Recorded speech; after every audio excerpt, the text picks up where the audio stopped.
I've been an avid Tinder user. I work a lot and don't have many opportunities to meet new people, so I use Tinder.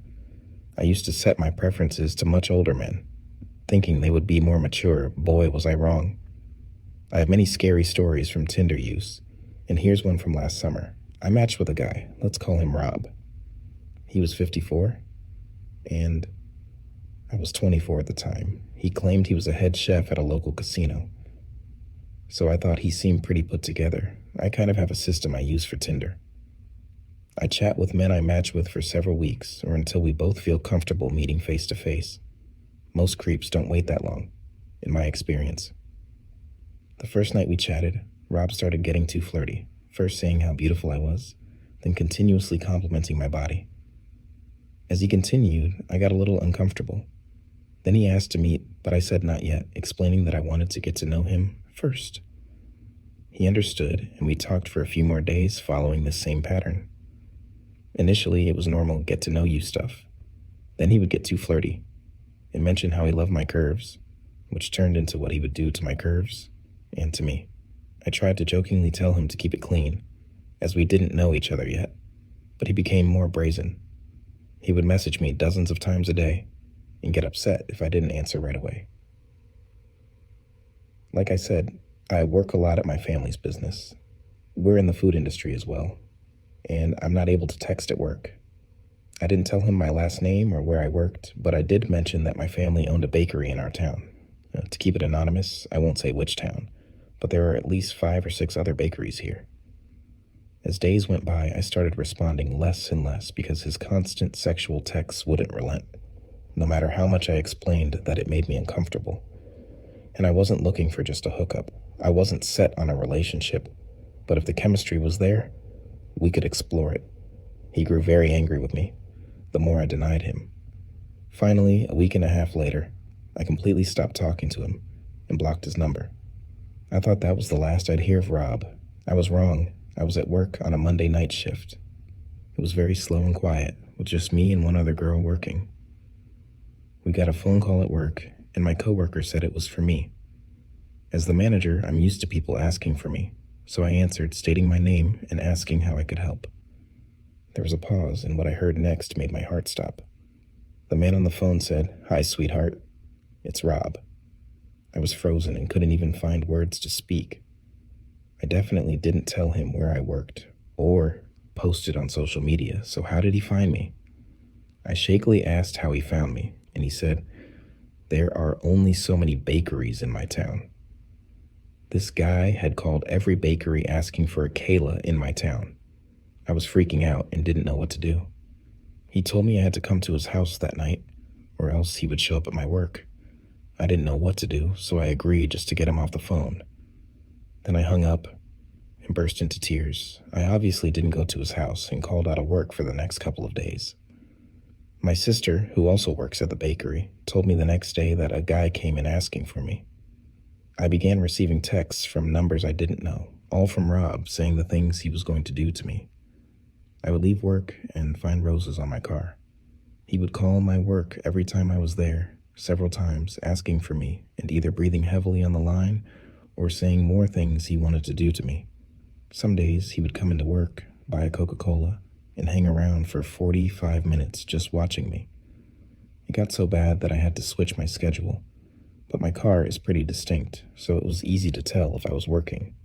It got so bad that even when I was at school in a different town, he would leave more gifts on my car. I think I even caught him following me home once, but I can't be sure because he had several different vehicles.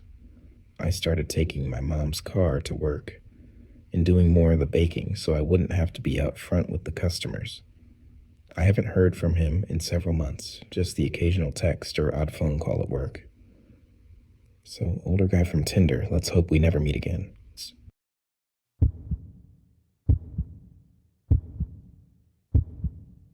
After my last relationship ended, I began to engage in a lot of irresponsible behavior, one of which was using Tinder to find someone just to have sex with.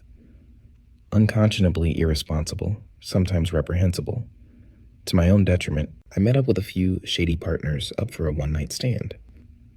I'm sure much of this had to do with mild depression. After maybe a little over a dozen hookups, I met a gorgeous ebony girl in her early 20s who was down to, well, she gave me her address and we agreed to meet up that same night. I knew her neighborhood, what you would consider a bit unsavory, mostly made up of Section 8 duplexes, so I was, of course, on guard. This town has the second highest murder rate in the city. I followed the GPS, which led me to a house without any lights on, inside or outside. The house was directly across the street from the bad neighborhood. I'm a white boy in a mostly black neighborhood, something I was used to by now, since I'd mostly been on a streak of hooking up with black females. I made a few laps before calling her. It rang once or twice each time, but she abruptly hung up.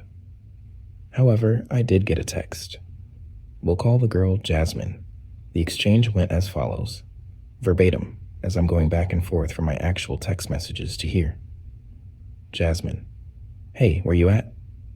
Me: I think I'm here. Do you live in a house or duplex? 5 minutes go by without a reply, and then they started again. Jasmine: where you at? Me: I think I'm on your street. 514 Kingstone Drive, right? All I see is a house on the corner. 2.5 minutes pass. Jasmine: I ain't gonna stand out here all night, bruh. Me: I've been asking if you live in that house. Me: the house on the corner? 3 minutes pass. Jasmine: bro, where you at? Jasmine: yes, red house on corner. At this point, I pull over and decide to stake out the house. I tell her my car is white. It was actually dark blue. Me: okay, yeah, I know where you are. I gotta turn around and come back. Be there in 30 seconds. As I'm watching, I see a black girl come out of the house. All lights still off. Onto the porch. Phone light illuminating her face. I couldn't get a great look, but she did resemble the girl in the profile pics. Next, I watch from the house across the street as 2 tall black males exit AE and run to her house, both wearing dark hoodies, hoods up, and they both enter. Not before I see a third, really big, older black male open the door for them. Jasmine: bruh, you coming or what? Me: about to pull up now. Come outside. Jasmine: aight. Jasmine: outside. I take my gun out from my glove box, and instead of just leaving, I did something potentially very dangerous. I turn on my headlights, pull alongside the house, and roll down my window. She's on the steps, leering down into her phone. Before I call out, Jasmine? She looks at me, then says, hey, I thought you was driving a white car. Am I good to come in? I ask. Yeah, you good. Why you asking me so many questions? I smile and simply say one thing. Nice try. In that moment, just as I was pulling away, she flashed me a grin. Not a friendly or flirtatious grin, but one which obviously said, you're very lucky. About 1 minute later, I get a text. Jasmine: why you punk out?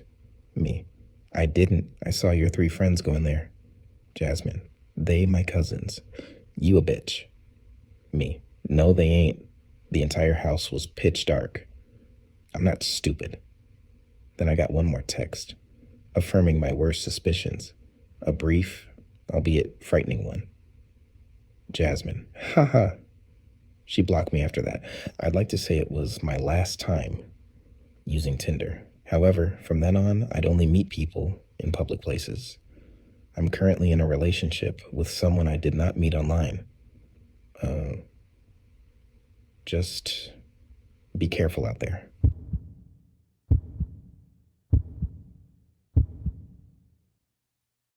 I shot Mary with a gun because she actually turned up to our planned date on time.